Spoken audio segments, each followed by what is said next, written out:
Good evening friends. आप लोगों का ऑनलाइन कैरियर फाउंडेशन में एक बार फिर से स्वागत है। आज का क्लास हम रामगढ़ राजवंश के बारे में बताना चाहेंगे। इसके पिछले क्लास में हमने नागवंश के बारे में बता चुके हैं। नागवंश से ये मिला हुआ राजवंश था, जो कि उसी से ये उत्पन्न हुआ था। तो आज हम इसी क्लास को ले रहे हैं रामगढ़ राजवंश के बारे में। कल के क्लास में हमने बताया कि उसका प्रताप राय जो उसका था राजा, प्रताप राय जो राजा था किसका, नागवंश का, है ना। तो इसको ही जो है क्या करता है, इसे तमाड़ का राजा ने क्या था, कप्परदेव, क्या होता है, कप्परदेव। इसने क्या करता है, इसको बंदी बना लेता है। और बंदी बनाने के कारण जो है फिर इसको क्या करता है, यही बागदेव सिंह, जिसने 1368 ईस्वी में रामगढ़ का स्थापना करता है, रामगढ़ राज्य का स्थापना करता है ना।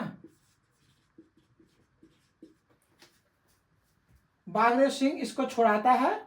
बदले में ये कहाँ का राजा रहता है, खेरागढ़ का, खेरागढ़ का राजा रहता है। देखिए समझने वाला चीज ये है कि ये जब इसको बंदी बना के जब इसको छुड़ा दिया इन्होंने, बागदेव ने, तो बागदेव सिंह जो खेरागढ़ का राजा था, इसको क्या किया उन्होंने, कर्णपुरा क्षेत्र हम कल बताए थे, सारा चीज से बताए हुए हैं, लेकिन फिर से हमने एक बार दोहरा दे रहे हैं कि कर्णपुरा क्षेत्र जो आज के डेट में आपका बोकारो, रामगढ़, हजारीबाग वगैरह जो एरिया है, बड़का काना, तो ये सब एरिया जो है सो कर्णपुरा का एरिया था, और इसका जगह का राज करने का अधिकार इसको दे दिया। अब ये कहेंगे कि ये प्रताप राय जो था उस समय का नागवंश का राजा लोग, तो उन लोग बागदेव और इसका एक जो है सिंहदेव, है ना, ये दोनों भाई को जो है, ये दोनों बुंदेलखंड से आया था, है ना। बुंदेलखंड से इन लोग को लाया गया था अपना देश की, अपना राज्य का सुरक्षा के लिए, है ना, बागदेव सिंह और सिंहदेव को। तो ये जो है सो बुंदेलखंड आज के डेट में आप जानते हैं ना कि ये सब कहाँ है, एमपी और यूपी का जो एरिया है, जिसे हम कह सकते हैं कि एमपी का उत्तरी भाग और उत्तर प्रदेश का दक्षिणी भाग का जो डिस्ट्रिक्ट है वो, है ना, बुंदेलखंड माना जाता था। तो वहाँ का ही ये सब राजा थे, वहाँ का ही लोग थे ये सब। और इन लोग को कौन लाया था, नागवंश के शासक वगैरह लाए थे इसको, ये दोनों भाई को। और ये दोनों भाई जो है इनके लिए अच्छा साबित हुए, क्योंकि इन्होंने इसको बंदी से छुड़ाया, तो बाद में इसको कर्णपुरा का ये सब कुछ क्षेत्र इसको दे दिया। क्योंकि खैरागढ़ का जमींदार ही होगा, उसमें राजा कहा जाता था इसको, लेकिन वो जमींदार ही होगा। तो इसका जो है इन दोनों को एक रामगढ़ राज्य का स्थापना करता है 1368 ईस्वी में। कौन करता है, बागदेव सिंह, है ना। कहा जाता है कि ये जो है बागदेव सिंह वगैरह ये सब, है ना, एक तो ये राजपूत थे ही, इसका कनेक्शन कछवाहा वंश से भी कहता है, कछवाहा वंश, है ना। कछवाहा वंश जो है आमेर और जयपुर, जो आज के डेट में राजस्थान में है, उधर का एरिया में इन्होंने राज भी किया था। ये सब कहा जाता है कि श्री राम के कुश जो उसका बेटा थे, उसका वंशज भी कहते हैं इन लोग। तो कुशवाहा से कछवाहा बन गया बोलता है, और यही लोग जो है ये अपने आप को राजपूत कहता है। और यही इसी का ही वंशज में से बागदेव और सिंहदेव को इन्होंने बुंदेलखंड से कौन मंगाया था, नागवंश का राजा लोग इसको बुलाया था। होता है ना कि अपने अच्छा ताकतवर लोगों को बुलाना, जिससे कि अपना राज्य का सुरक्षा कर सकें। तो इसी में इन लोग इतना खुश हो गए प्रताप राय कि इसको कर्णपुरा का क्षेत्र दे देता है, और ये अपना एक अलग से साम्राज्य बनाता है, अपना एक राज्य बनाता है, जिसका नाम रामगढ़ राज्य बनता है। अब यहाँ पर देखने वाली बात है कि बागदेव सिंह ने, है ना, बागदेव सिंह ने क्या करता है, स्थापना कर देता है। उसके बाद इसके काल में कई राजा का आते हैं, कई राजा आते हैं, लेकिन उसमें से उसके बाद दलेल सिंह का नाम आता है ना, दलेल सिंह। ये एक प्रतापी राजा होता है रामगढ़ का, और इसी ने, आपको हम बाद में बताएंगे कि इन्होंने ही राजधानी जो है सो बादाम से रामगढ़ करता है, रामगढ़ राज्य का राजधानी को, है ना। तो ये बादाम से कहाँ करता है, रामगढ़ करता है। दलेल सिंह एक क्या कहते हैं, भगवान का पुजारी भी थे ज़्यादातर, इसीलिए इन्होंने बहुत सारे मंदिरों की भी स्थापना किया। और इसके समय में रामगढ़ राज्य का क्षेत्र में विस्तार हुआ और रामगढ़ राज्य बहुत ही प्रफुल्लित हुआ उस समय में, उसमें बहुत ही ज़्यादा विकास किया। तो दलेल सिंह ही उसका मेन राजा माना जाता है। और हम ये कहेंगे कि दलेल सिंह का जो है, इन्होंने ही कैथा का शिव मंदिर, है ना, शिव मंदिर बनाया था। ये आता है कभी कभी क्वेश्चन कि कैथा का शिव मंदिर रामगढ़ राज्य के किस राजा ने बनाया था, तो दलेल सिंह ने। दलेल सिंह जो है अपने आप में ही बहुत ही बड़ा राजा था, ठीक है। तो देखिए इसका अभी हम अब यहाँ पर एक थोड़ा और बता देना चाहेंगे कि अगर रामगढ़ राज्य की राजधानी की बात करें,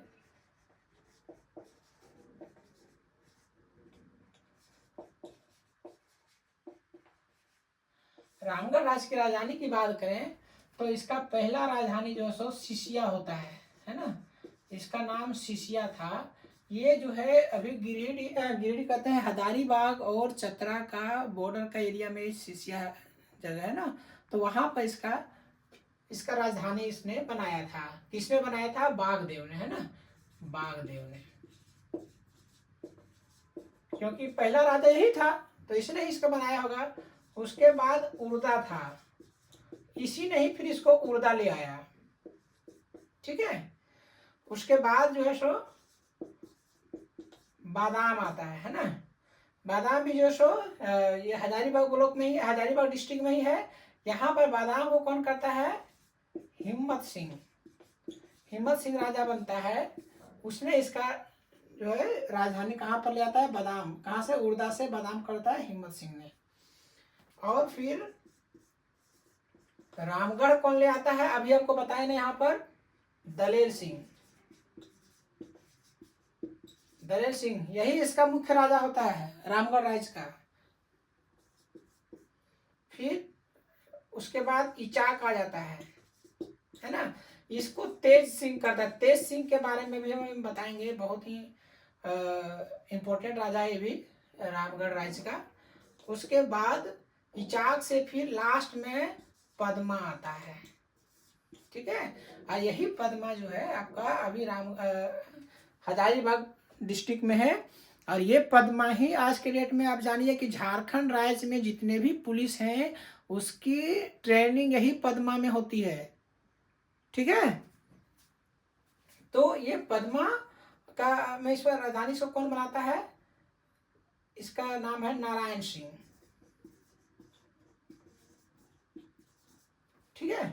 तो ये इसका राजधानी हो गया, है ना, सिसिया, उर्दा, बादाम, रामगढ़, इचाक और पद्मा। यहां तक आप लोग नोट कर लीजिए, ठीक है।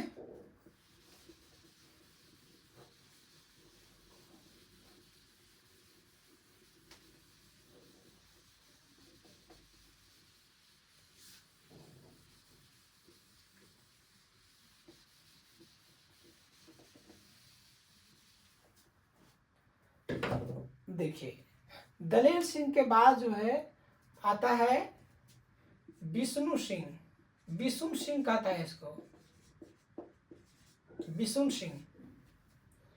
यही विष्णु सिंह जो है, इन्होंने क्या करता है कि इसके समय में मुगलों का बहुत ही ज़्यादा आतंक होता है, तो इसको बचने के लिए ये जो है क्या करता है, अपना राजधानी तो ठीक है वहाँ पर रहता है, ये इचाक से ही करता है, लेकिन ये विष्णुगढ़ जो आज के डेट में आपका है, ये विष्णुगढ़ का स्थापना भी इसी ने ही करवाया है, यही विष्णु सिंह ने ही।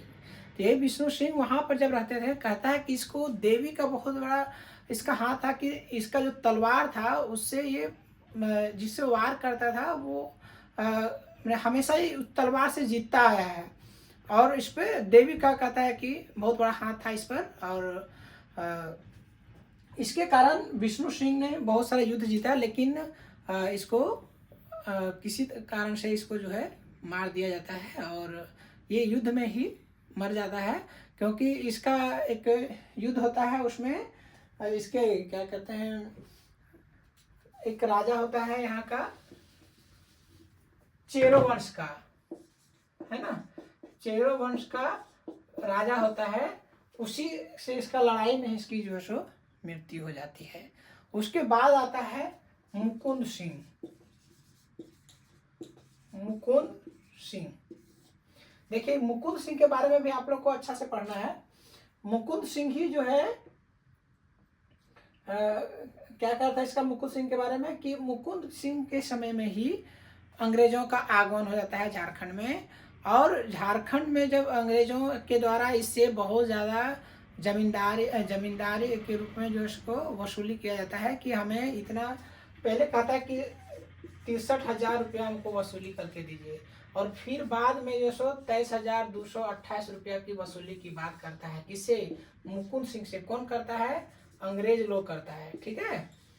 तो जब अंग्रेज लोग इसको करता है तो इन्होंने देने से इसका मुश्किल हो जाता है, तो कहता है कि ठीक है तुम उतर जा, हम इसको इसके जगह पे तेज सिंह को यहाँ का राजा बना देते हैं। आप देखिए तेज सिंह और ये मुकुंद सिंह, ये दोनों चचेरे भाई थे, लेकिन जो है एक अपना भाई नहीं होने के कारण दोनों का माँ अलग अलग था। तो इसमें क्या होता है कि तेज सिंह को बना देता है और मुकुंद सिंह को वहां से गद्दी से उतार देता है, और बोलता है तेज सिंह को कि तुम 2 साल तक रहो, और तुम ही जो सो यहाँ का राजा रहेगा, और तुम ही हमको अपना कर वसूल करके देना। उसमें तेज सिंह जो है क्या करता है कि जब 1774 ईस्वी में ही इसका मृत्यु हो जाता है। किसका? तेज सिंह का, यानी राजा बना और मृत्यु हो जाता है। इसके बाद इसका उत्तराधिकारी जो है कौन होता है? पारसनाथ सिंह। याद रखिएगा ये सब, है ना, तो कहानी टाइप का हम बता दे रहे हैं जिससे कि आप लोगों को आराम से याद रह जाए, ठीक है ना। क्योंकि हम बोले ना कि ये तो नागवंश से इसका जुड़ाव था। नागवंश से आने के बाद जो इसको अलग राज्य दे देता है बागदेव सिंह को। 1368 में यह स्थापना कर देता है।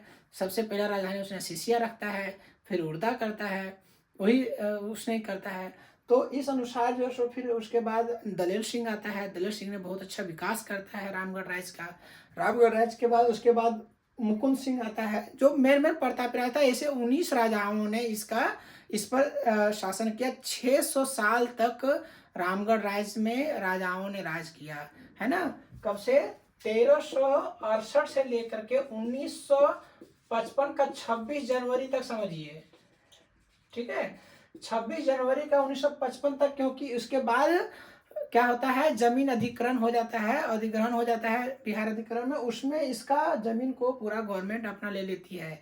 तो तब तक ये राजवंश का जो है चलता आ रहा था। तो 1368 से 1955 तक देखिए 600 साल तक लगभग इन्होंने राज किया रामगढ़ राज्य पर, इनके 19 राजाओं ने मिल करके। तो उसमें से सारे राजाओं को आपको याद करने की जरूरत नहीं है। जो मेन राजा का और जो ने अच्छा काम किया उसके बारे में थोड़ा सा आपको जानकारी रखना है, जिससे कि एग्जाम में आपको कहीं पर छूट ना जाए। तो अब देखिए कि मुकुंद सिंह के बारे में हमने बताया कि इसको दिया, बाद में जब ये नहीं दे पाया तो इसका चचेरा भाई तेज सिंह को वहां का बना देता है, और उसी बीच तेज सिंह की मृत्यु हो जाती है 1774 में। पारसनाथ सिंह इसका उत्तराधिकारी बनता है। इधर जो है ये भी बैठा हुआ नहीं रहता है, ये भी जो है सो वहाँ का कुंडा का राजा, है ना, और सॉरी टोरी का राजा और कैंडी का राजा, ये सब जो है सब एरिया बस वही आपका चतरा और लातेहार और आज क्या कहते हैं इसका आपका हजारीबाग का ही एरिया सब सटा हुआ है। कुंडा, टोरी और कैंडी सब देखिएगा तो एक टेरी अभी लातेहार वगैरह एरिया में अभी पाया तक जंक्शन भी है, देखिएगा।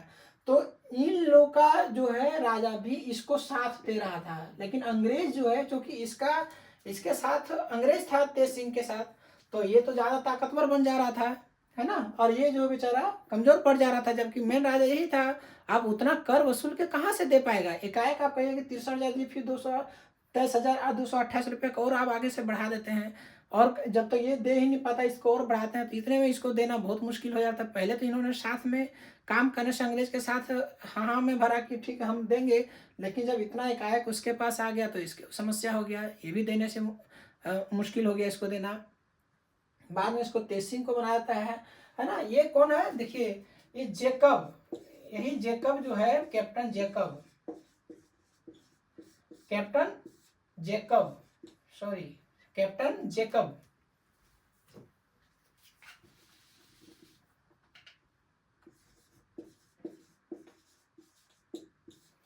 कैप्टन जेकब जो है ना, इसको मुकुंद सिंह ने बहुत फायदा, बहुत सहयोग करता है कि जब उन्होंने चेरो वंश पर हमला किया था तो अंग्रेजों को इन्होंने साथ दिया था, और इसी कारण से जो है इससे हर कोई खिंचा हुआ रहता था। हर राजा, जितने भी राजा थे उधर का, चेरो वंश का और नाग वंश का, सभी इससे खिंचा हुआ रहता, क्योंकि तुम ही ने अंग्रेज को साथ दिया एक समय में, और उस समय जब हम लोग पर अंग्रेज ने राज किया तब तुम जो सो इसका साथ दे रहा था। आज तुम पर जब साथ, जब तुम्हारा जब आज छीना जा रहा है, तो ये सब राजा भी जो सो इसका विरुद्ध में था। तो यहाँ पर ये देखिए कि कैप्टन जेकब को इन्होंने साथ दिया, बाद में जेकब ने इसी को हटा करके और तेज सिंह को ले आता है। तो यहाँ पे विश्वासघात हुआ ना, कहता है ना कि अपना कर्म कहीं पर छूटता नहीं है, तो जेकब ने इसको भी नहीं छोड़ा, इसको यहाँ पर ले आया। तो इसका उत्तराधिकारी कौन बनता है? पारसनाथ सिंह बनता है। और ये जो है इसको ये भी बैठा होने रहता है, बोलो इसका सहयोग सब देता है, लेकिन अंग्रेज के सामने कोई टिक नहीं पा रहा था, क्योंकि अंग्रेज सबको फूट डाल करके और शासन कर रहा था। तो इन लोग को जब इस पर जब हमला कर दिया ना अंग्रेज ने गुंडा राज पर, तो ये जो है सो लड़ने से आत्मसमर्पण कर दिया, खुद ही लड़ने से मना कर दिया, और मुकुंद सिंह को जो है इसको सहयोग देखिए। लेकिन मुकुंद सिंह को सहयोग कहाँ से मिल रहा था? ये क्यों मैंने अपने आप में खुश था कि हम पार लेंगे? क्योंकि इसको जो महाराष्ट्र से मराठा का है ना, महाराष्ट्र से मराठा का साथ मिल रहा था मुकुट सिंह को, लेकिन किसी कारण से मुकुट सिंह को एक बार तो इसमें खरीद दिया, लेकिन मराठा का बाद में इसका सहयोग नहीं मिल पाया, जिसके कारण मुकुट सिंह हार जाता है और तेज सिंह को वहां का राजा वहां का बना दिया जाता है। राजा क्या, सिर्फ समझिए कि अब कर वसूलने की बात ही हो गई थी, बाकी तो सारा अधिकार तो अंग्रेज के पास ही पड़ा हुआ था। तो हमने बताया कि पारसनाथ सिंह को इसका बनाता है। अब देखिए क्या होता है कि कहानी सुनिएगा, बड़ा मस्त लगेगा सब कहानी सुनने में। कहानी के साथ आपको सारा याद भी हो जाएगा रामगढ़ वंश का, रामगढ़ राज्य का। पारसनाथ सिंह अभी भी जिंदा है, ये उत्तराधिकारी है, किसका है? तेज सिंह का उत्तराधिकारी है, लेकिन ये छोड़ता नहीं है इसका। लेकिन अंग्रेज इसको और इसका पूरा खानदान को जो है पकड़ लेता है और इसको जेल में डाल देता है। लेकिन इसका रघुनाथ सिंह जो है इसका सहयोगी है ना, इसके भी तो रिश्तेदार होंगे, इसका भी तो भाई, चचेरा भाई या फिर बेटा होगा, तो वो रघुनाथ सिंह था। इन्होंने भी इसका पुरजोर प्रयास किया कि हम इसको हटा दें, लेकिन अंग्रेज के सामने किसी का चला नहीं, और कंटिन्यूसली यही आखिर चलता रहा, है ना। तो इसी में जो सो इसने अपना राजधानी कहाँ पर कर लेता है? इचाक से ही करना चाहता है, और जो सो ये रामगढ़ से इचाक ले आता है अपना राजधानी को। ठीक है, यहां तक तो क्लियर है।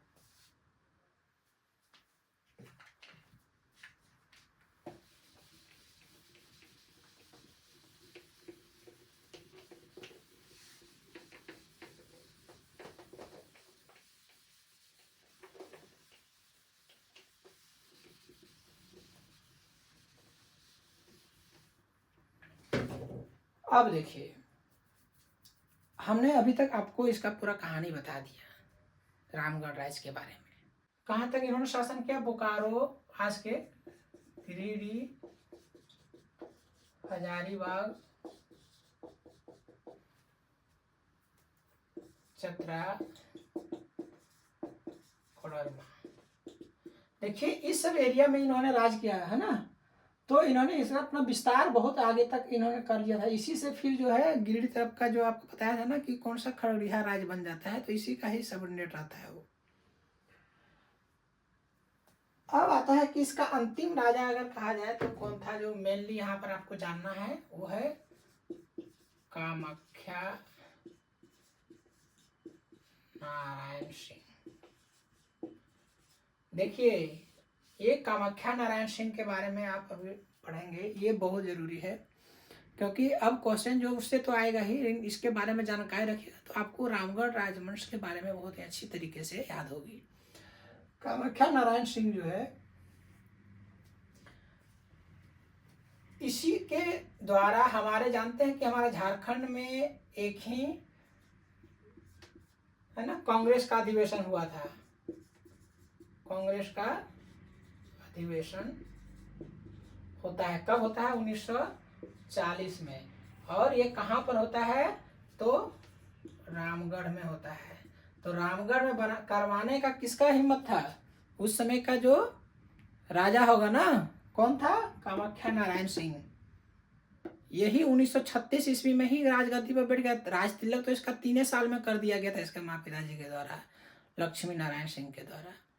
लेकिन ये जो है सो 53वां कांग्रेस अधिवेशन कराने में 1940 में इसका अहम भूमिका रहता है।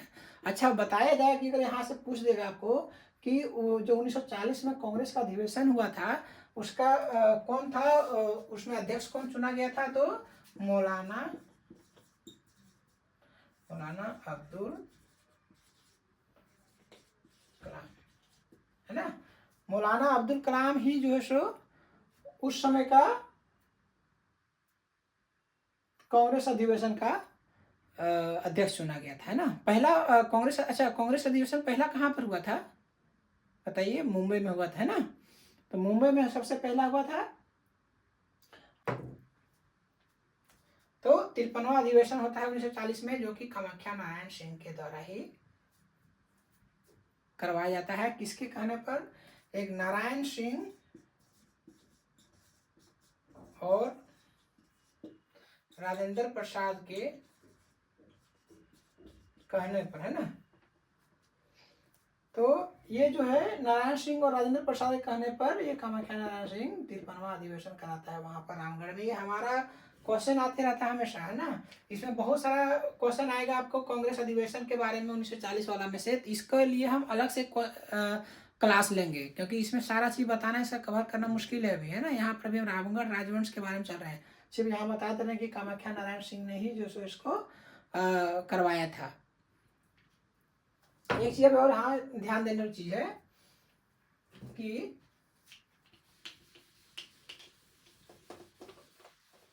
कामाख्या नारायण सिंह जो है, इसके द्वारा ही, देखिए अभी यहाँ पर वो सब कहानी नहीं बताएंगे, सबसे पहले बताएंगे कि इसकी शादी हो जाती है किसे? ललिता लक्ष्मी राज, है ना। इसको महारानी कहा जाता था ऐसे, महारानी ललिता लक्ष्मी राज। ये जानते हैं कहाँ का, किसकी बेटी थी? ये लेफ्टिनेंट का, है ना,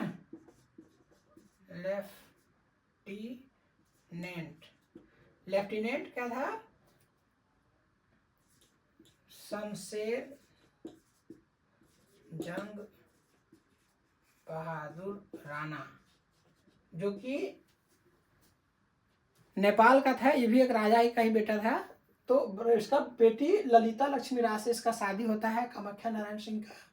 और ये जो है कहा जाता है कि जब इंडिया आज़ाद हुआ तो सबसे ज़्यादा जमीन दान करने वाला जमींदारों में भी कामाख्या नारायण सिंह का ही आता है। सबसे ज़्यादा जमीन इन्होंने ही दान किया था गवर्नमेंट को।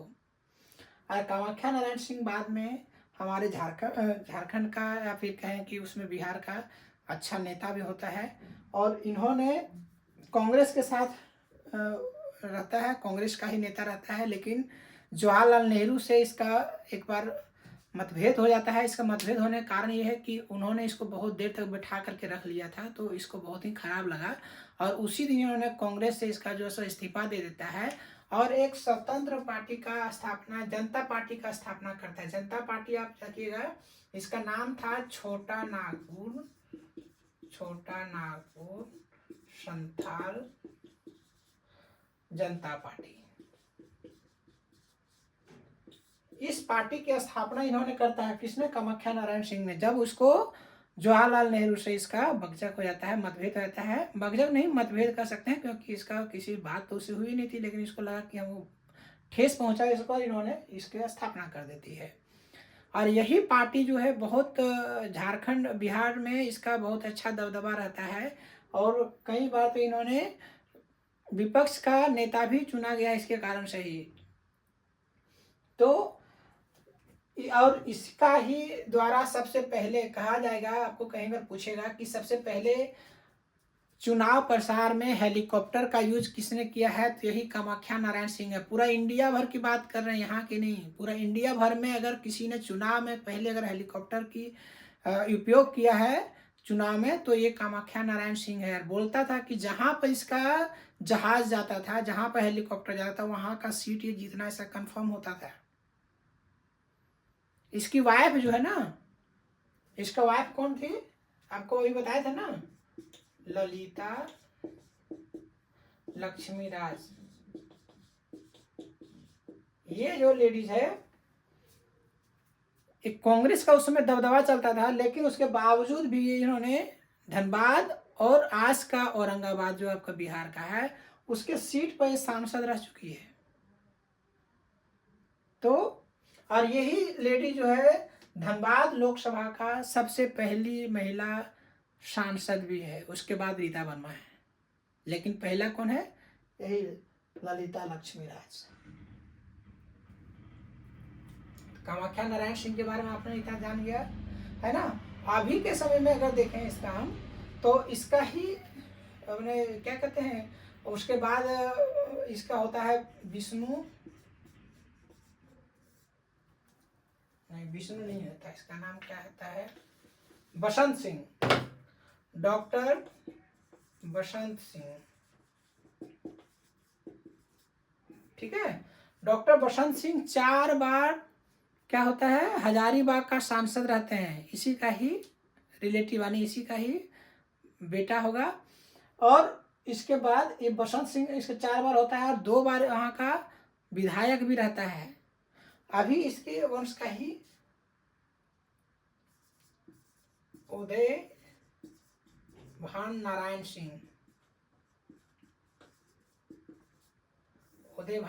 सिंह अभी है, जो कि राजनाथ सिंह से बहुत ही करीब रहते हैं, और ये अभी इसका अभी इसका वंशज का अच्छा नेता भी यही माना जाता है। ये सबसे पहले अभी हमारा JVM जो था, पहले इसका बाबूलाल मरांडी का पार्टी उसमें था, उसके बाद ये बीजेपी में फिर से शामिल हो गया, ठीक है। तो आज का क्लास हम लोग का